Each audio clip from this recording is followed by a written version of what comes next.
Hello everyone, welcome to IS point. हम लोग यहाँ पे बात कर रहे थे लोकतंत्र के पक्ष में कुछ तर्क थे उनके बारे में, राइट। यदि अभी तक बात करें तो इसकी हमने फीचर्स के बारे में देखा, दैट मीन्स विशेषताओं के बारे में देखा। देन उसके पक्ष और विपक्ष में कि हम इसे लोकतांत्रिक कंट्री क्यों कहते हैं, इसमें क्या कमियां हैं एंड क्या इसमें अच्छाई है, ठीक है। तो पहले तो कमियों के बारे में हमने देखा और उसके बाद अच्छाइयों के बारे में हमने बात की। अब हम यदि बात करें, इसके कुछ और तर्क रह गए थे जो मैंने कल बीच में ही छोड़ दिया था। इसमें अब यदि मैं बात करूं तो इसमें क्या बात कही गई थी कि लोकतंत्र के पक्ष में आखिरी तर्क है, ठीक है, ये लास्ट तर्क है। और इसमें क्या बात कही गई है कि लोकतांत्रिक व्यवस्था दूसरों से बेहतर है क्योंकि इसमें हमें अपनी गलती ठीक करने का अवसर भी मिलता है, ठीक है। तो अब इससे हमको क्या समझ में आया कि एक लोकतांत्रिक व्यवस्था जो है, हमने देखा था कि यदि लोकतंत्र में कुछ भी मतभेद वगैरह होते हैं तो शांति से उन समस्याओं का निपटान किए जाने की कोशिश की जाती है, ठीक है। पहले तो शांति वाला रास्ता ही अपनाया जाता है, उसके बाद यदि आप नहीं मानते हो तो फिर तो कुछ दवाई करनी ही पड़ती है। तो अब यहाँ पे क्या हुआ कि मतलब ऐसा होता है कि हम यदि गलती करते भी हैं तो एक बार हमें मौका ज़रूर मिलता है सुधरने के लिए, लेकिन हाँ, जब बार बार गलती करते हैं तो फिर वो चांस नहीं मिलते, ठीक है। इसके बाद अब आता है कि जैसा कि हमने ऊपर देखा है, इस बात की कोई गारंटी नहीं है कि लोकतंत्र में कोई गलती नहीं हो सकती, ठीक है। हम पहले ही देख चुके हैं कि ये तो बिल्कुल एग्जैक्टली नहीं कह सकते कि लोकतंत्र इतना भी बढ़िया है कि मतलब इसमें कुछ भी कमियां नहीं हैं, कोई गलती नहीं हो सकती। बहुत कमियां हैं और बहुत सारी गलतियां भी हो सकती है और हम उसके बारे में पढ़ भी चुके हैं। देन उसके बाद क्या है कि किसी भी किस्म की सरकार इस बात की गारंटी नहीं दे सकती। इस मामले में लोकतंत्र का लाभ यह है कि इसमें गलतियों को ज़्यादा देर तक छुपाए नहीं रखा जा सकता। अब यहाँ पे क्या है कि सब ये तो है कि इसमें गलतियाँ तो पक्का होनी है। देखिए, कोई कितना भी हम नहीं कह सकते किसी भी पर्सन को, मुझे तो नहीं लगता कि आज तक कोई 100% जो भी मतलब पूरा एकदम से परफेक्ट इंसान कोई रहा हो, परफेक्ट किसी की सोच रही हो। यार कहीं ना कहीं होता क्या है कि हम में से कोई भी, ना तो मैं परफेक्ट हूँ पूरी तरह, ना ही आप परफेक्ट हो पूरी तरह, ना तो अदर कोई व्यक्ति पूरी तरह से परफेक्ट है। और कोई भी काम हो, हमेशा उसके दो पक्ष होते ही होते हैं। यदि अच्छाई है तो बुराई आपको पता मतलब दिख नहीं रही, लेकिन बुराई उसमें भी होती है, ये आप मान के चलिए, ठीक है। तो यहाँ पे वही बताया जा रहा है कि मतलब होता क्या है कि इसमें एक लोकतांत्रिक व्यवस्था, ये तो है कि कमियां तो होनी ही है, ठीक है। तो अब इसमें क्या होता है, बस इसका प्रॉफिट क्या है अब लोकतांत्रिक व्यवस्था की, जब इसमें हम कह नहीं सकते कि मतलब इसमें बहुत सी अच्छाइयाँ हैं, तो इसकी अब एक हमको प्रॉफिट मिल गई कि यदि जो भी गलतियाँ होती हैं, ठीक है, तो सरकार ज़्यादा दिन तक क्या कर सकती है, उनको छुपा नहीं सकती है। यानी कि अपनी जो भी गलतियां होगी उनको छुपा नहीं सकती ज़्यादा दिन तक। तो इसका ये लोकतांत्रिक का सबसे बड़ा प्रॉफिट हम मान सकते हैं, ठीक है। गवर्नमेंट के द्वारा गलती होती है, लोकतांत्रिक व्यवस्था के द्वारा गलतियां की जाती हैं, तो वो जनता के सामने एक ना एक दिन उससे लाना ही पड़ता है, ठीक है। तो ये हम कह सकते हैं कि इसका एक प्लस पॉइंट है। उसके बाद क्या है कि इन गलतियों पर सार्वजनिक चर्चा की गुंजाइश लोकतंत्र में है। यानी कि एक ऐसी कंट्री, लोकतांत्रिक कंट्री ही होती है जहाँ पे क्या होता है कि यदि कोई गलतियाँ होती हैं तो सार्वजनिक चर्चा की गुंजाइश लोकतंत्र में ही होती है और फिर इसमें सुधार करने की गुंजाइश भी है। इसका मतलब यह है कि या तो शासक समूह अपना फैसला बदल ले, यानी कि कोई भी आप नियम ला रहे हो, कोई भी कानून लाया जा रहा है, तो इसका मतलब ये है कि यदि जनता उसको नहीं पसंद करती, या तो आप अपना नियम कानून बदले, ठीक है, अपना समूह बदले, या शासक क्या करे, यानी कि यहाँ पे इसमें बात की गई है कि शासक समूह को ही बदला जा सकता है। यानी कि या तो शासक में, यानी कि जो सत्ता में है उनमें से कोई ऐसे व्यक्ति दिखते हैं जिनमें कुछ जो गलतियां करते हैं, तो या तो अपने समूह से आप उनको निकाल दें या बदल दें, ठीक है। लेकिन यदि ऐसा नहीं होता तो फिर पूरा समूह का समूह ही बदला जाएगा जनता के द्वारा, ठीक है। उसके बाद क्या होता है कि गैर लोकतांत्रिक सरकारों में ऐसा कुछ भी नहीं होता है, ठीक है। तो ये लोकतांत्रिक व्यवस्था में जो हम पढ़ रहे हैं, तो कोई भी गैर लोकतांत्रिक कंट्री है वहाँ पे ऐसा कुछ भी नहीं होता है। देन उसके बाद अब आता है कि अब इस चर्चा को समेटें और लोकतंत्र हमें सब चीज नहीं दे सकता और ना ही यह सभी समस्याओं का समाधान है। ठीक है, अब क्या कहा जा रहा है कि इन सारी बातों से तो हमें ये स्पष्ट हो गया है कि यानी कि अब ये लोकतांत्रिक व्यवस्था भी है जो तो हमको सब कुछ नहीं दे सकता है और ना ही यहाँ पे सभी समस्याओं का समाधान है। अब कहाँ पे है फिर? ठीक है, आगे देखते हैं। लेकिन ये साफ तौर पर उन सभी दूसरी व्यवस्थाओं से बेहतर है जिन्हें हम जानते हैं और दुनिया के लोगों को जिनका अनुभव है। ये अच्छे फैसलों के लिए बेहतर अवसर उपलब्ध कराता है। इसमें लोगों की इच्छाओं का सम्मान किए जाने की ज़्यादा संभावना है। ठीक है, यानी कि क्या कहा गया है कि दूसरों से तो बेहतर ही है, यानी दूसरी व्यवस्था जो है उनसे बेहतर है। लेकिन वही चाहे अब जो मैंने आपको पहले ही बात बता दी है तो यहाँ पे वही लिखा हुआ है। ठीक है, तो इसका मतलब सीधे तौर पे है कि यहाँ पे एग्जैक्टली सही नहीं है बट दूसरों के कंपेयर में तो काफ़ी बढ़िया है, ये हम कह सकते हैं। यहाँ पे लोगों की इच्छाओं का सम्मान भी किया जाता है। उसके बाद क्या होता है, और हालांकि किए जाने की संभावना ज़्यादा होती है। ठीक है, ऐसा नहीं होता कि किसी भी लोकतांत्रिक कंट्री में सभी लोगों की इच्छाओं का सम्मान किया जाता। बहुत से ऐसे लोग हैं जिनकी इच्छाओं का सम्मान नहीं किया जाता, उनकी इच्छाओं को कहीं ना कहीं मार दिया जाता है। ठीक है, उसके बाद क्या होता है, और इसमें अलग अलग तरह के लोग ज़्यादा बेहतर ढंग से साथ साथ रह सकते हैं। अगर यह इसमें से कुछ काम करने में असफल रहता है तब भी इसमें गलती सुधारने की संभावना है और इसमें सभी नागरिकों को ज़्यादा सम्मान मिलता है। इसी वजह से लोकतंत्र को सबसे अच्छी शासन व्यवस्था माना जाता है। ठीक है, अब यहाँ पे आपको समझ में आ गया कि बिल्कुल अच्छी, मतलब ये नहीं कह सकते कि 100% परफेक्ट है बट दूसरों के कंपेयर में ये व्यवस्था सबसे बेटर है। यानी कि सबसे बेटर का मतलब कि जो हमने 3-4 और व्यवस्थाएं पढ़ी उनसे ये काफ़ी बेटर है। उसके बाद यहाँ पे ये कार्टून दिया हुआ है कि इसमें जो जो भी है आप इसको कर लेंगे। उसके बाद यदि हम आते हैं, यहाँ पे आते हैं लोकतंत्र का बृहत्तर अर्थ। ठीक है, तो इसका यदि हम विस्तृत अर्थ की बात करते हैं तो इस अध्याय में हमने लोकतंत्र की एक सीमित और विवरणात्मक शैली में चर्चा की है। हमने शासन के लिए स्वरूप, मतलब शासन के एक स्वरूप के तौर पर लोकतंत्र को समझा।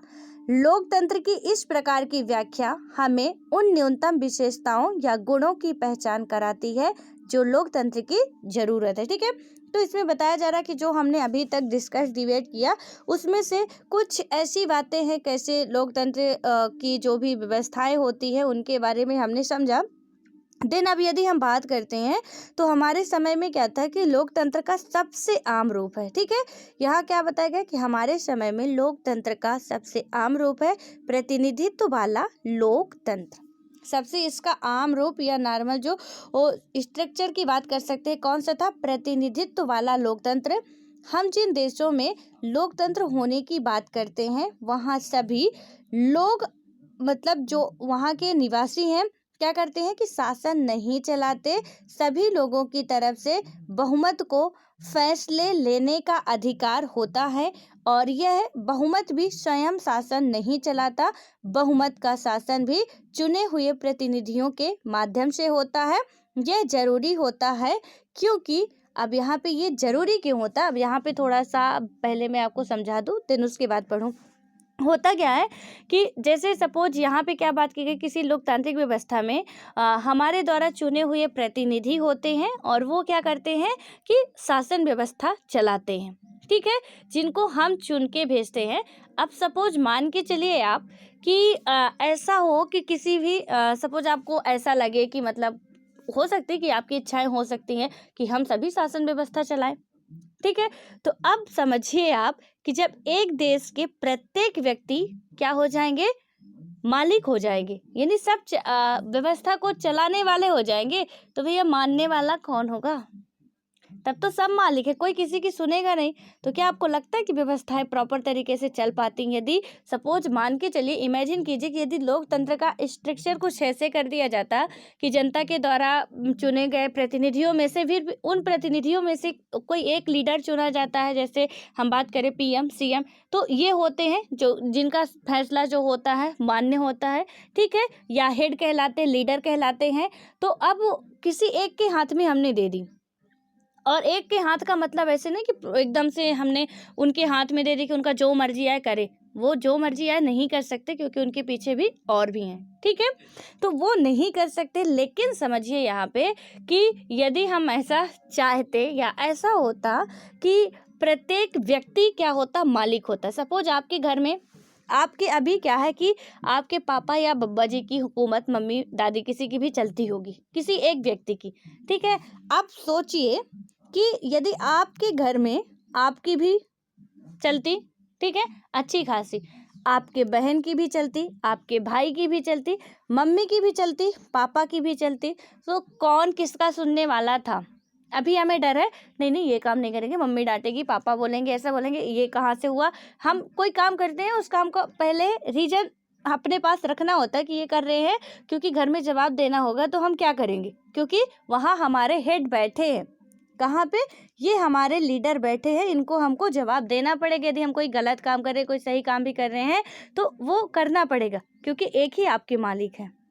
लेकिन यहाँ पे यदि आप सभी होते तो भैया आप इधर जा रहे हो, कोई ईर घाट जा रहा है, कोई वीर घाट जा रहा है, ठीक है, यानी कि कोई इधर जा रहा है क्योंकि अब ना तो आप झुकना चाहते हो, भैया आप भी मालिक हो, आपकी बहन भी मालिक है, तो आप इधर जा रहे हो, आपकी बहन इधर जा रही, मम्मी बोल रही नहीं इधर जाना है, पापा बोल रहे इधर जाना है, कोई बोल रहा है इधर जाना, कोई बोल रहा है इधर जाना, किसी की हम सुनते ही नहीं है। जब किसी की सुनेगी नहीं तो आपस में हमारे प्यार तो रहेगा ही नहीं, ठीक है। यानी कि हम एकता की जो बात करते हैं वो तो आप ये समझ के चलिए कि बिल्कुल खत्म हो चुका होता आज का, क्योंकि यहाँ सब मालिक होते, सबको राइट होता है ना कि ये सब करे, इसीलिए यहाँ पे कोई एक लीडर को बनाया गया, ठीक है। अब आगे इसमें मैं पढ़ती हूँ क्या होता है इसमें। यदि हम पहली बात करें तो आधुनिक लोकतांत्रिक शासन व्यवस्था में इतने अधिक लोग होते हैं कि हर बात के लिए सबको साथ बैठाकर सामूहिक फैसला कर पाना संभव नहीं हो सकता है। यानी कि इतनी जनसंख्या होती है कि हर बात के लिए हम सबको साथ बैठाकर सामूहिक फैसला नहीं ले सकते हैं। इम्पॉसिबल है ये, ठीक है, पॉसिबल है ही नहीं। क्या आपको लगता है कि कहीं भी हम एक सभा लगा लेंगे तो पूरी कंट्री के जितने भी लोग हैं तो उनको कोई भी यदि हमको फैसला लेना होगा, तो अब यहाँ पे आप समझिए थोड़ा सा अच्छे से कि सपोज यहाँ पे कोई नियम कानून बनाना है सरकार को, ठीक है। अब सभी व्यक्तियों को हम ये मान के चलते हैं, आप जब प्रियम्बल पढ़ेंगे तो पहली ही लाइन है हम भारत के लोग, ठीक है। यानी कि उसमें ये बात कही गई थी कि हम भारत के लोग, मतलब क्या हुआ कि कोई एक प्रतिनिधि लिख रहे हैं, जनता के द्वारा ही चुने गए प्रतिनिधि है, तो वो सबको क्या कर रहे हैं, यानी प्रत्येक 10 लाख की जनसंख्या पे एक सांसद या विधायक चुना जाता है। ये हम क्लास 7th में पढ़ चुके हैं, ठीक है। आप लोग जो भी नहीं पढ़े हो पिछली वीडियो देखिए, आप वहाँ पे समझ में आएगा। तो जब प्रत्येक 10 लाख पे एक सांसद या विधायक चुना जाता है, मतलब वो 10 लाख जनताओं का अकेला प्रतिनिधि होता है। यानी कि ये कोई काम कर रहा है इधर एक व्यक्ति, तो माना जाएगा कि ये 10 लाख लोगों की क्या कर रहा है, तरफ से कर रहा, यानी कि वो उनको क्या कर रहा है कि उनके प्रतिनिधि के रूप में यहाँ पे काम कर रहा है, ठीक है। जैसे आप समझ के चलिए, थोड़ा सा मैं आपके से एग्जांपल ले रही हूँ। सपोज आप मान के चलिए कि आप स्कूल में हो, ठीक है, या कॉलेज में हो। क्या किया गया आपको कि आपको अपने क्लास का क्लास प्रेजेंटेटिव बना दिया गया, ठीक है। जो भी क्लास रिप्रेजेंटेटिव होते हैं उनको बना दिया गया, दैट मीन्स CR बना दिया गया आपको अपने क्लास का। अब कोई भी पूरे क्लास की समस्या होगी तो आपकी जब मीटिंग ली जाएगी, ठीक है, जब सभी क्लास रिप्रेजेंटेटिव की मीटिंग होगी, वहाँ पे पूरी क्लास ना जाके आप जाएंगे और ये माना जाएगा कि पूरी क्लास यहाँ पे उपस्थित है। कैसे? क्योंकि आप उनके पक्ष में आए हैं, उनके द्वारा आप चुने गए हैं, यानी कि उन्होंने आपको सेलेक्ट किया है कि यही हमारे क्लास का क्या होना चाहिए, लीडर होना चाहिए, और आपको बनाया है। कोई भी आपके क्लास की प्रॉब्लम्स होगी आप वहाँ पे रखेंगे। जितने भी बच्चे हैं 100-200 आपके क्लास में, उन सभी बच्चों के आप एक अकेले प्रतिनिधि होंगे और माना जाएगा कि ये सभी हैं। ठीक है, यानी कि आप कहीं मीटिंग में शामिल होते हो तो माना जाएगा कि ये सभी बच्चों की तरफ से आप आए हैं, यानी कि इन सभी का मत कहीं ना कहीं आप में है। ठीक है, तो अब आपको समझ में आ गया कि जो लोकतांत्रिक व्यवस्था होती है वहाँ एक लीडर होता है, और एक लीडर ऐसा नहीं होता। आपको पता है इलेक्शन होते हैं, इलेक्शन के द्वारा हम चुनते हैं और हमारे चुने गए ही। अब यहाँ पे 10 लाख, ये जो मैंने बताया आपको कि 10 लाख पे होता है, तो 10 लाख पे जब एक सांसद या विधायक होता है तो वो 10 लाख, एक व्यक्ति 10 लाख व्यक्तियों की क्या करता है, प्रतिनिधित्व करता है। ठीक है, तो कोई भी फैसला लिया जाता है तो अब हमको उन 10 लाख व्यक्तियों को समेटने की ज़रूरत नहीं है। सिर्फ एक व्यक्ति उनकी तरफ से है जो कि क्या कर सकता है, ये बता सकता है कि हमारे इलाके में, हमारे यहाँ पास कैसी समस्याएं हैं, क्या है, वो उसकी रिस्पॉन्सिबिलिटी है। ठीक है, तो इसमें क्या हुआ कि यही बताया गया कि मतलब समूहों में फैसला लेना काफ़ी कठिन हो जाता है। देन हम नेक्स्ट पॉइंट की बात करते हैं। तो अगर ये संभव हो तब भी हर एक नागरिक के पास हर फैसले में भाग लेने का समय, इच्छा या योग्यता और कौशल नहीं होता। ठीक है, मान लीजिए कि ये पॉसिबल भी हो जाए, जैसे चलो हो गया, मान ही लेते, कोई बहुत कहता है कि नहीं मतलब ऐसा होना चाहिए, तो क्या आपको लगता है कि जब भी ज़रूरत पड़ेगी प्रत्येक व्यक्ति को, यानी कि देश के हाशिए पे खड़े व्यक्ति को भी, क्या आपको लगता है कि उसको टाइम होगा कि वो जाए? ठीक है, आपके पास ही टाइम नहीं होगा कि कहीं ग्राम पंचायत की सभा लगी हुई है, हमें टाइम नहीं मिलता कि हम वहाँ चले जाएं। तो सपोज इतने बड़े देश में जब कोई नियम कानून बनेगा तो फैसला लिया जाएगा, तो क्या हम वहाँ पे उपस्थित हो पाएंगे?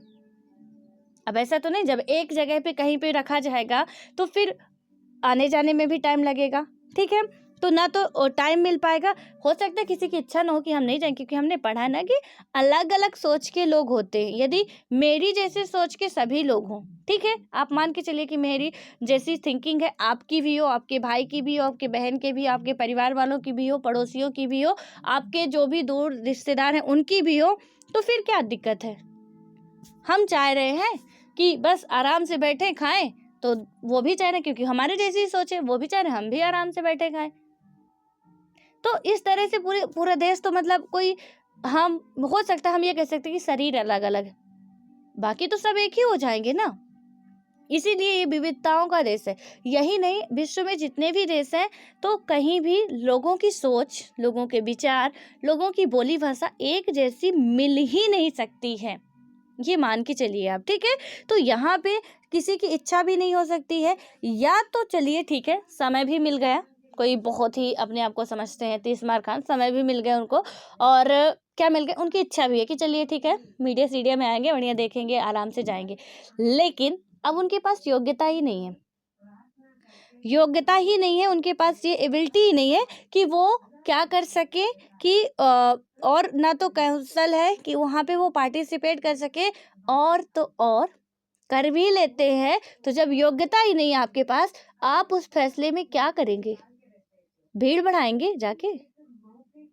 जब किसी के पास समय भी मिल गया, इच्छा भी हो गई, चलो चलते हैं, अब योग्यता नहीं, तो भीड़ बढ़ेगी ऑब्वियस है। जब भीड़ बढ़ेगी तो कौन सा फैसला ऐसा जो हो पाएगा? अब सोच के चलिए कि जिन्होंने भी ये बनाया होगा उनका दिमाग भगवान पता नहीं कहाँ से दिया होगा। ठीक है, तो इसमें अब ये सारी समस्याओं को देखते हुए सब कुछ बनाया जाता है। गजब है यार, मतलब कि यहाँ पे अब यदि समय भी है, इच्छा भी है, योग्यता नहीं है, या योग्यता है तो समय नहीं है, समय है तो इच्छा नहीं है, तो यानी इसलिए एक ही लीडर होगा जो उनके प्रतिनिधित्व के रूप में यहाँ पे काम करेगा और फैसला लेने में वो पार्टिसिपेट करेगा। ठीक है, उसके बाद अब आता है, हम आगे की बात करें, जब ये दोनों समस्याएं हमने देखी तो अब क्या इसका कुछ हल निकालते हैं। क्या हुआ कि इसमें हमें लोकतंत्र की स्पष्ट लेकिन न्यूनतम जरूरी समझ मिलती है। इस स्पष्टता से हमें लोकतांत्रिक और अलोकतांत्रिक सरकारों में अंतर करने में मदद मिलती है, लेकिन इससे हमें एक सामान्य लोकतंत्र और एक अच्छे लोकतंत्र के बीच अंतर करने की क्षमता नहीं मिल जाती। ठीक है, यानी कि अब इससे चलिए ठीक है कि अलोकतांत्रिक सरकारों में लोकतांत्रिक सरकारों में हम अंतर तो स्पष्ट कर सकते हैं, बट एक अच्छे लोकतंत्र या एक मतलब बुरे लोकतंत्र के बारे में हमें कुछ ऐसा कोई इसमें बता रहा है कि प्रूफ नहीं मिला जिसके कारण हम बात कर सके। उसके बाद क्या होता है कि इसमें हम लोकतंत्र को सरकार से परे जाकर नहीं समझ पाते, इसके लिए हमें लोकतंत्र के बृहत्तर अर्थ को समझना होगा। यानी कि जब भी हम लोकतंत्र की बात करेंगे तो सरकार की बात आनी ही आनी है। तो इसमें क्या बता रहा है कि हम लोकतंत्र को सरकार से परे जाके समझ ही नहीं पाते हैं। ठीक है, इसका अर्थ समझना ही मुश्किल हो जाता है। तो अब हम बात करें आगे, यानी कि इसके बृहत्तम रूप की बात करना है। तो होता क्या है कि कई बार हम लोकतंत्र का प्रयोग सरकार के अलग संगठनों के लिए करते हैं। जरा इन कथनों पर गौर कीजिए। यानी कि कुछ अलग संगठन भी होते हैं, उनके लिए करते हैं। अब देखते हैं क्या क्या होते हैं। तो पहला है, हम लोगों का परिवार काफ़ी लोकतांत्रिक है। यानी कि क्या बताया जा रहा है कि हम लोगों का मतलब ऑल ओवर इंडिया, किसी भी लोकतांत्रिक देश में जो भी होंगे व्यक्ति, उनकी बात की जा रही है कि हम लोगों का परिवार काफ़ी लोकतांत्रिक है। जब भी फैसला करना होता है तो हम सभी साथ बैठकर आपसी सहमति से फैसले लेते हैं। फैसले में मेरे विचारों का भी उतना ही महत्व होता है जितना मेरे पिताजी का। ठीक है, अब यहाँ पे ये बिल्कुल जो मैं आपको हमेशा आपके परिवार में ही शायद मैंने पूरी पॉलिटी समेट दी है। ठीक है, इसमें भी वही बताया जा रहा है और इससे अच्छा हम कहीं समझ भी नहीं सकते हैं कि इसमें क्या बताया जा रहा है कि हम लोगों का जो परिवार है। अब मान लीजिए परिवार में आपके 4 लोग हो गए या 5 लोग, 6 लोग। ठीक है, अब यहाँ पे क्या होता है कि इसमें क्या बताया जा रहा है कि हमारा परिवार एक काफ़ी अच्छा लोकतांत्रिक परिवार है। यानी कि आप काफ़ी लोकतांत्रिक परिवार का मतलब क्या है कि यहाँ पे क्या होता है कि चलिए आप 4 लोग हो, कोई घर में फैसला लेना है। ठीक है, कोई भी डिसीजन लेना है कि घर में ये काम करना है, तो वहाँ पे आपकी भी राय का उतनी ही इम्पोर्टेंस दी जाती है जितने कि आपके पिता की राय की होती है। ठीक है, तो वहाँ पे सबकी राय ली जाती है क्योंकि यहाँ हम सिर्फ 4 लोग हैं। तो 4, अभी हम आगे समझेंगे, थोड़ा ये कंसेप्ट आप क्लियर समझिएगा। क्योंकि घर में हम 4 लोग हैं, हम कह सकते हैं कि हमारा एक परिवार जो लोकतांत्रिक है, काफ़ी अच्छा लोकतांत्रिक है। ठीक है, क्योंकि यहाँ पे जो भी निर्णय होते, फैसले होते हैं, हम सब की राय ली जाती है, सब की राय को इम्पोर्टेंस दी जाती है। देन उसका कंक्लूजन जो भी निकलता है फिर वो मान्य होता है।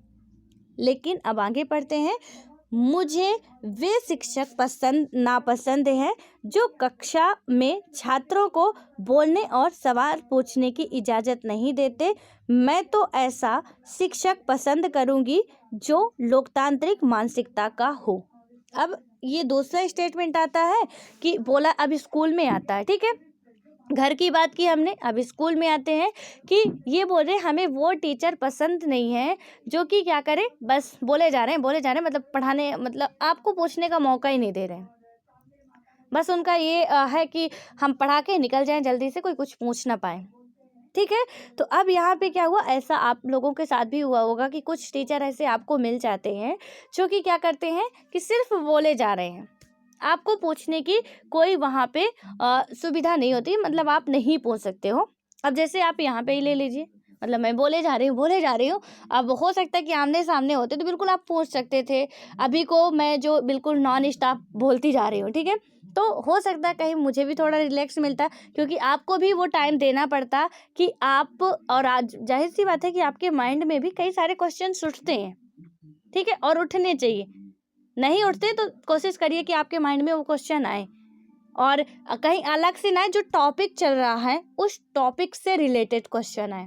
क्वेश्चन तो बहुत से आते होंगे, बट अलग से ना आके जब भी, और हाँ एक बात होता है ना, कुछ बच्चे करते क्या है कि जब कोई टीचर पढ़ा रहा है, ठीक है, अब टीचर की होशियारी चेक करते हैं। अब यहाँ पे देखिएगा, टीचर की होशियारी चेक करते हैं, मतलब चल रहा पॉलिटी, पूछने लगे जियोग्राफी, पूछने लगे वो हिस्ट्री, अब यहाँ पे कि टीचर को कितना आ रहा, देखो यार टीचर है, उसको तो कहीं ना कहीं आपसे ज़्यादा ही आता होगा, ठीक है। लेकिन हम लोग क्या करते हैं कि नहीं चलो टेस्ट कर लेते कितना आता है इनसे, और टेस्ट करने के साथ साथ चलो थोड़ा आराम भी मिल जाएगा, थोड़ा टीचर इधर उधर की बातों में उलझेंगे, तब तक हमको पढ़ना नहीं पड़ेगा।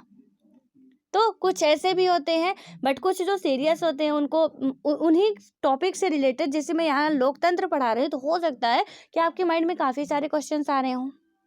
तो स्कूल में ऐसी सुविधा होनी चाहिए ना कि हर एक बच्चे को, जो पीछे बैठा उसको भी, जो आगे बैठा उसको भी, सबको ये मिलना चाहिए, ये टाइम मिलना चाहिए कि वो भी पूछ सके, क्लास के दौरान वो सारे डाउट्स अपने रख सके, ठीक है। जिससे कि क्या होगा कि उनकी जो भी उनके अंदर जो भी जिज्ञासाएं होंगी, जो भी उनके अंदर डाउट्स होंगे, तो वो क्लियर होंगी। लेकिन कुछ ऐसे होते हैं, बिल्कुल आप लोग प्रैक्टिकली सोचो यार, मतलब एक ट्रेडिशनल में मत चलो कि हमने किताब में पढ़ा, आप प्रैक्टिकली सोचो कि हमारे स्कूल में भी ऐसा होता, हम भी पढ़े हैं, यानी हमें भी पता है कि हमारे स्कूल में भी ऐसे कुछ टीचर हमको मिल जाते थे कि इधर से लिखते जा रहे हैं, आप समझिएगा, यहाँ सपोज ये ब्लैक बोर्ड है, ठीक है, इधर से लिखते जा रहे हैं, कोई बच्चा लिख पाया हो ना लिख पाया हो डजेंट मैटर, वो इधर से इरेज भी करते जा रहे हैं, यानी आगे बढ़ते जा रहे हैं, इधर का इरेज करते जा रहे हैं, पता नहीं मैं सही लिखा हूँ गलत लिखा हूँ, मतलब इसको सफाई करते जाओ, ठीक है। कहीं कोई बच्चा बोल ना दे बीच में, कहीं कोई बच्चा पूछ न ले बीच में, तो ऐसा होता है। तो इन्होंने कहा स्कूल में हमें ऐसा बिल्कुल पसंद नहीं है, को यहाँ पे ऐसा होना चाहिए कि वो लोग क्या कर सके, खुलेआम बोल सके जो भी उनको पूछना हो। उसके बाद क्या होता है कि तीसरा स्टेटमेंट आता है कि एक नेता और उसके परिवार के लोग इस पार्टी के सारे फैसले करते हैं, वे मतलब कि वे क्या लोकतंत्र की बात करेंगे, यानी कि इसमें अब नेता के बारे में आ गया कि एक नेता और उसके परिवार के लोग इस पार्टी के सारे फैसले करते हैं, ठीक है। तो यहाँ पे हम कह सकते हैं कि वे लोकतंत्र की बात करेंगे। तो भाई एक नेता है, वहाँ पे वो लोकतंत्र की बात क्यों करेंगे, जरा आप सोचिए कि वो अपने ऐशो आराम की बात करेंगे या लोकतंत्र की बात करेंगे, ठीक है। तो इसमें अब हम आगे की बात करें, लोकतंत्र शब्द का इस तरह का प्रयोग फैसले लेने के उसके बुनियादी तरीकों को उजागर करता है। लोकतांत्रिक फैसले का मतलब तब होता है, यानी कि मतलब होता है उस फैसले से प्रभावित होने वाले सभी लोगों के साथ विचार विमर्श के बाद और उनकी स्वीकृति से फैसला लेना, यानी जो बहुत शक्तिशाली ना हो उसका भी किसी फैसले में उतना ही महत्व होना जितना किसी बहुत शक्तिशाली का। बहुत अच्छी बात यहाँ पे कही गई। क्या कहा गया कि लोकतांत्रिक का मतलब ये है कि आप हर एक फैसले में हर एक व्यक्ति को मत शामिल करिए, ठीक है। लेकिन यदि आप किसानों के लिए कोई नियम कानून ला रहे हैं तो किसानों को तो शामिल करिए, कम से कम बहुत से किसान यूनियन है, उनके लीडर्स को ही आप शामिल करिए, उनसे समस्याएं जानिए और उसके बाद क्या करिए, आप नियम कानून बनाइए। कई सारी ऐसी योजनाएं हैं जो फ्लॉप हो जाती हैं। क्यों फ्लॉप हो जाती है? क्योंकि वहाँ पे तो आपने योजनाएं लागू कर दी, एक्ट पारित कर दिया, अब आपको खुद नहीं पता था कि भैया समस्या क्या थी इसमें, हमने ये तो ला दिया, अब इसमें और भी क्या सुधार करने लायक था, क्या कुछ था, तो वो तो हमने किया नहीं और वो योजनाएं फ्लॉप हो गई, चली ही नहीं, ठीक है। तो कुछ तो योजनाएं पहुंच ही नहीं पाती हैं और कुछ जो बनती भी हैं वो फ्लॉप हो जाती हैं क्योंकि वहाँ पे इनको शामिल नहीं किया गया। तो यहाँ पे यही सुझाव दिया रहा है कि उनको शामिल किया जाए, हर एक को नहीं कि अब आप किसानों के लिए बना रहे हो तो पूरी कंट्री को शामिल करो, मतलब जो इससे संबंधित है उनको भी, जो नहीं है उनको भी, ऐसा नहीं है, जो इससे संबंध रखते हैं आप उनको शामिल करो। हाँ, अब ऐसा हो कि कोई बहुत बड़ा खेतीहर हो, सिर्फ आप उसको शामिल करो, कोई 1 एकड़ 2 एकड़ का काश्तकार है आप उसको मत शामिल करो। तो यहाँ पे बताया गया कि लोकतांत्रिक व्यवस्था वाली कंट्री है और यहाँ पे ऐसा करना चाहिए कि चाहे उसके पास 50 डिसमिल जमीन ही क्यों ना हो, 50 बीघा जमीन क्यों ना हो, चाहे उसके पास 1 एकड़ ही क्यों ना हो, तो जितना आप 25 एकड़ वाले को प्रायोरिटी दे रहे हो उतना ही आप 1 एकड़ वाले को भी महत्व दो, ठीक है। उसके बाद क्या होता है कि यह बात सरकार या परिवार पर भी लागू होती है, यही बात हमारे गवर्नमेंट या परिवार पर भी लागू होती है, फैमिली में और किसी अन्य संगठन पर भी। यानी कि ये किसी अन्य ऑर्गेनाइजेशन पर भी लागू होती है। ठीक है, इस प्रकार लोकतंत्र एक ऐसा सिद्धांत है जिसका प्रयोग जीवन के किसी भी क्षेत्र में हो सकता है। यानी कि लोकतंत्र एक ऐसा सिद्धांत है जिसका जीवन में हम कहीं भी प्रयोग कर सकते हैं, किसी भी क्षेत्र में प्रयोग कर सकते हैं, सिर्फ शासन व्यवस्था में नहीं। हमने पहले पढ़ा ना कि अभी तक हमने शासन व्यवस्था के बारे में ही लोकतंत्र की जो सारी बातें समझी है वो सिर्फ शासन व्यवस्था को लेकर ही समझी है। तो इसमें बताया गया है कि ऐसा नहीं है, आप अपने घर में भी लागू कर सकते हो, आप अपनी क्लास में भी लागू कर सकते हो। विकास, आपने लोकतंत्र की डिफिनेशन पढ़ चुके हैं और लोकतंत्र की आपने परिभाषाएं पढ़ चुके हैं, लोकतंत्र के कमी और अच्छाई बुराई सब कुछ आप जान चुके हैं। तो अब आपको समझ में आ जाना चाहिए कि एक लोकतंत्र का मतलब सिर्फ शासन व्यवस्था से नहीं है, हमारे परिवार से भी है, हमारे सरकार से भी है, हमारी विद्यालय से भी है, हमारे आसपास से भी है। ठीक है, उसके बाद अब क्या होता है कि यहाँ पे यदि हम बात करें तो कई बार क्या होता है कि हम लोकतंत्र शब्द का प्रयोग किसी मौजूदा सरकार के लिए नहीं करके कुछ आदर्शों के लिए करते हैं। इन्हें पाने का प्रयास सभी लोकतांत्रिक शासनों को क्या होता है, जरूरी करना चाहिए। अब कौन कौन से हैं जो कि हम करते हैं, यहाँ पे पहला है कि इस देश में वास्तविक लोकतंत्र तभी आएगा जब किसी को भी भूखे पेट सोने की जरूरत नहीं होगी। अब आप यहाँ पे देखिए कि देश में वास्तविक लोकतंत्र तभी आएगा जब किसी भी व्यक्ति को भूखे पेट सोने की जरूरत नहीं होगी। ठीक है, कि उसके पास खाने को नहीं, हमारे देश का नागरिक है और यहाँ पे इतनी बड़ी, सपोज मान के चलिए ये पूरी इंडिया, ठीक है, इंडिया में यदि हम बात करें तो यहाँ का व्यक्ति भूखा रह रहा है या यहाँ का व्यक्ति भूखा रह रहा है। ठीक है, तो इससे हम लोकतंत्र नहीं कह सकते हैं। यहाँ पे आपको सबसे पहले देखना होता है कि उन व्यक्तियों की क्या हालत होगी, और जब आप इमेजिन करोगे या कभी आप देखोगे तो पता चलेगा कि जो हम आज यहाँ पे खा रहे हैं ना, 3 टाइम का 4 टाइम का, ऊपर से जो खा रहे हैं तो खा रहे हैं, फेंक रहे हैं, तो वहाँ पे उनके लिए वो कितना अमृत समान है।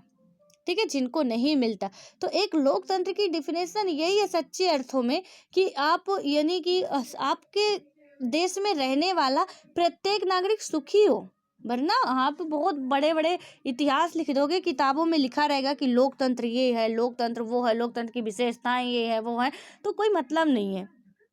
क्योंकि क्या है लोकतंत्र, जनता को तो कुछ मिल नहीं रहा, आपका लोकतंत्र आप रखे रहो अपना, तो जनता को मिलना चाहिए, वहां पे ये बात कही गई है। ठीक है, नेक्स्ट स्टेटमेंट आता है कि लोकतंत्र में प्रत्येक नागरिकों को, यानी कि जो भी प्रत्येक नागरिक होंगे, फैसला लेने के में समान भूमिका निभानी चाहिए। इसके लिए वोट के समान अधिकार भर की जरूरत नहीं है।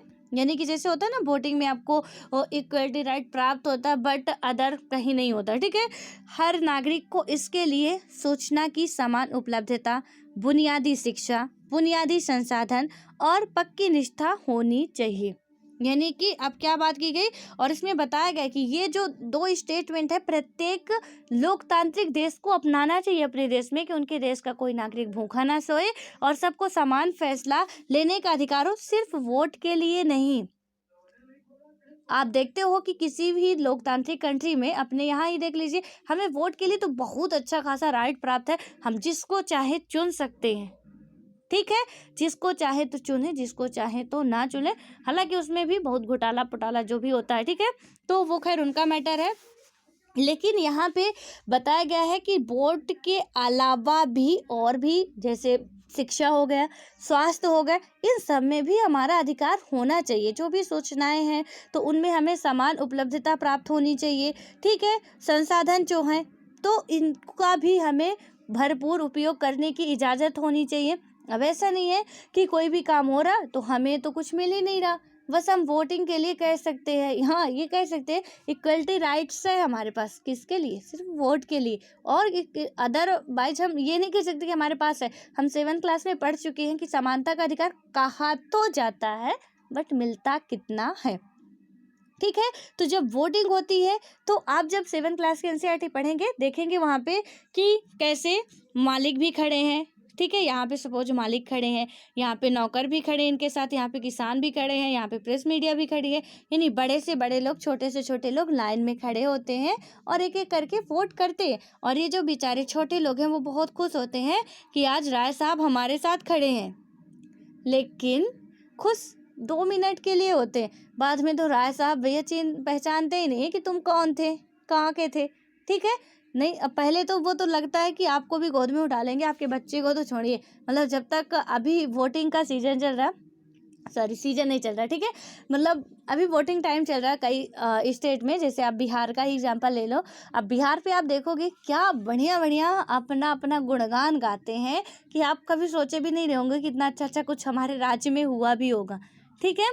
तो वहाँ पे अब जब अपना गुणगान गाएंगे तो अब ऐसे कि दूसरे की इंसल्ट करेंगे ही, ठीक है। तो यानी कि विपक्षियों को बुरा, अपने को अच्छा बताते हैं। और वहाँ पे क्या होता है कि आपके घर आएंगे, आपसे बड़ी बहुत विनम्रता के साथ बहन जी, माता जी, भैया जी जो भी हैं सबके साथ बहुत अच्छे से पेश आते हैं। और हम बहुत खुश होते हैं यार, मतलब आज क्या दिन है कि हमारे घर आए हैं ये, ठीक है।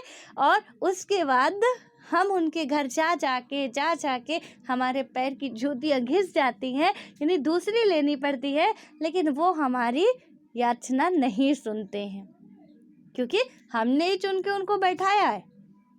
अब ये तो खैर ये अपना करेक्शन वाला मामला है कि हमने तो उनको चुन के बैठा दिया, और जब तक उनको नहीं, आप देखोगे ना बहुत इंटरेस्टिंग होता है ये टाइम, जब राजनीति थोड़ा बहुत ऐसा नहीं कि दूर रहना चाहिए, थोड़ा बहुत मज़े लेना चाहिए इसमें। अब जब वोटिंग का टाइम है, आप बिल्कुल देखना अच्छे तरीके से, जब भी आएंगे आपके यहाँ प्रचार वगैरह करने, तो वहाँ पे कुछ ऐसा ही उनका हाल होता है, ठीक है, कि हाथ पैर नाक जो भी है सब जोड़ लेते हैं कि माता जी, बहन जी, भैया जी जो भी है आप लोग, बस हम ही को दीजिएगा, हमने ये किया, आपके इलाके में इतना करवा देंगे, ये करवा देंगे, वो करवा देंगे, दुनिया भर का महिलाओं के लिए हम ये करवाएंगे, बच्चों के लिए यहाँ पे स्कूल खोलने वाले हैं, मतलब हो गया लालच दे रहे हैं, ठीक है। अब कितना खोलने वाले हो आप, वो तो पता ही चलेगा जब आप क्या होते हो, आपका वहाँ पे सत्ता पे आ जाते हो उसके बाद। और फिर हमको याद भी दिलाए ना उनको कि आपने ये करने को बोला था, तो बोल देते बोले रहे होंगे, हो गया, मतलब स्पीच दे रहे हैं, बोल दिए होंगे, अब तो बोल देते हैं, ठीक है। तो यहाँ पे बस बोल देते हैं, रियल में उसको यथार्थता जो रूप है वो नहीं दे पाते हैं। तो बस वही होता है उनका भी, जो अपना चलते हैं, ठीक है। उसके बाद और इसके आगे तो आप लोग खुद समझदार हैं, समझ सकते हैं, और आप सभी लोग इससे देखे होंगे, इससे बिल्कुल परिचित होंगे। और देखिए, मैं ये नहीं कहते मतलब आपको पढ़ाई नहीं करनी, पढ़ाई करनी है, बट बाहरी दुनिया में क्या हो रहा है वो सिर्फ किताबों से पढ़ के नहीं जानना, आपको कुछ प्रैक्टिकली भी आपको जानना है। जैसे कि मैंने अभी ये आपको इलेक्शन वाला जो एग्जांपल दिया, आप उसको प्रैक्टिकली जान सकते हो यार, इसमें दिक्कत क्या है।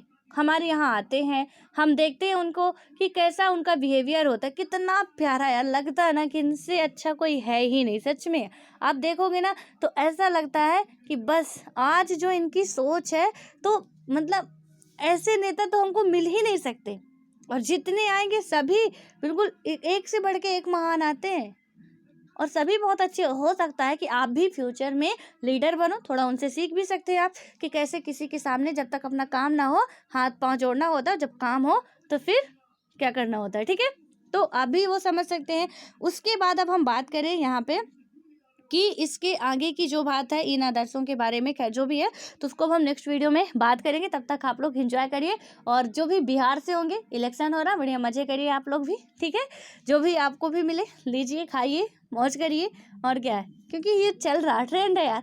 मतलब यहाँ पे इलेक्शन में हम पढ़ चुके कितना खर्चा करते हैं, उतना तो मतलब किसी की, मुझे लगता है कि ये नेता लोग, मेरे ख्याल से जो है कि किसी को यदि महान ही बनना है तो किसी को शराब पिला के भैया तुम क्यों महान बन रहे हो, किसी की लड़की की शादी में पैसा दो, किसी गरीब को हेल्प करो, तो वो नहीं करते। मतलब गरीब का घर उजाड़ने में लगे कि कोई गरीब है शराबी हो, दे दो उसको धनाधन शराब दो, बढ़िया पी के घर में जाए, तो और क्या करे, तबाही मच जाए, और उसके अलावा कुछ करे ना, ठीक है। तो यानी कुछ ये लोग सोचते नहीं है, मुझे तो नहीं लगा, मतलब अच्छा काम करना चाहिए। आप अपने आप जनता की नज़र में आ जाओगे कि हाँ ये वास्तविक लीडर है, यानी कि इसके अंदर क्षमता है ये करने की कि निस्वार्थ भाव से जब ये व्यक्ति अभी कर रहा है ये सब चीज़ें, भले ही सत्ता में जाने के बाद तो वहाँ पे सत्ता वाला रोग इनको भी लग जाए, लेकिन इसके पहले तो आपने जो जितना अच्छा काम किया है गांव के लिए, गांव में ही हो आप, सरपंच के लिए है तो गांव में ही आप करो ना। क्यों, क्या ज़रूरत है आपको पैसा खर्च करने की फालतू का, जहाँ से कोई भी मतलब नहीं है। 4 गालियाँ ही देंगी घर की औरतें कि शराब पिला के चला गया, क्योंकि जब शराब पी के जाएंगे और उनको मारेंगे तो वो यही कहेंगे कि उसका तो जो भी होता होगा, ठीक है, आप समझ सकते हैं, डांट डांट डांट, तो वहाँ पे वो अच्छी खासी गालियाँ ही पाएंगे, आशीर्वाद नहीं पाएंगे। हाँ, वो जो पीने वाले हैं वो कहेंगे दारू की कसम, जो भी है मतलब उनका रहता है, ठीक है, उसकी कसम इनका बहुत मतलब भला हो, सब कुछ हो। लेकिन जिसके घर के ये बच्चे हैं, जिसके घर के ये व्यक्ति होंगे, उनके घर की औरतें जो होगी उनका क्या रवैया होगा, आप समझ सकते हो। तो इनको कुछ अलग तरीके से करना चाहिए, कुछ अच्छा करना चाहिए कि आप जनता की नज़र में आ जाओ। और बिल्कुल बिना पैसे के भी आप आ सकते हो, किसी की आप एनी टाइम हेल्प करते हो तो आप बिना पैसे की ही आप आ सकते हो। बट यहाँ पे क्या होता है ना कि हम जल्दी पाना चाहते हैं, कोई भी काम है जल्दी पाओ, जल्दी ख़त्म करो, बस वही होता है और वही सब काम बिगाड़ के रखा है, ठीक है। अब यहाँ पे हम बात करेंगे, खैर अब पैसे से वो लोग अपना इलेक्शन जीतते हैं और जब पैसे जीते तो सुनेंगे तो फिर उनका जो, ठीक है। तो अब मिलते हैं नेक्स्ट वीडियो में, तब तक के लिए bye bye, all the best. और ये सारी बातें मैं यही कहूँगी कि आप लोग थोड़ा बहुत परिचित रहा करिए, अच्छा खासा मज़ा आता है, ठीक है। तो इन सभी बातों को आप लोग भी थोड़ा देखा करिए, सुना करिए न्यूज़ वगैरह में। जैसे आप अमेरिका का ही इलेक्शन ले लो, क्या गजब का, मतलब ट्रम्प जी का शायद नींद हराम है। वो 4 बार मतलब काउंटिंग करा चुके हैं, काउंटिंग करा रहे हैं, अभी ब्लेम पे ब्लेम किए जा रहे हैं कि नहीं हम ही विजेता होंगे। और एक बार काउंटिंग हुई, दूसरी बार फिर से काउंटिंग करा रहे हैं कि नहीं कहीं गड़बड़ी हो गई है, कहीं घोटाला हो रहा है। तो मतलब यहाँ पे ऐसा होता है। तो आप लोग देख सकते हो कि सत्ता में आने के लिए लोग क्या क्या करते हैं और बढ़िया एंजॉय भी ले सकते हो, ठीक है। एंजॉय में आपकी पढ़ाई भी हो जाएगी, आपका सिलेबस भी कंप्लीट हो जाएगा, कहीं ना कहीं वो हमारे लिए भी बेनिफिशियल होते हैं। तो अब मिलते हैं नेक्स्ट वीडियो में।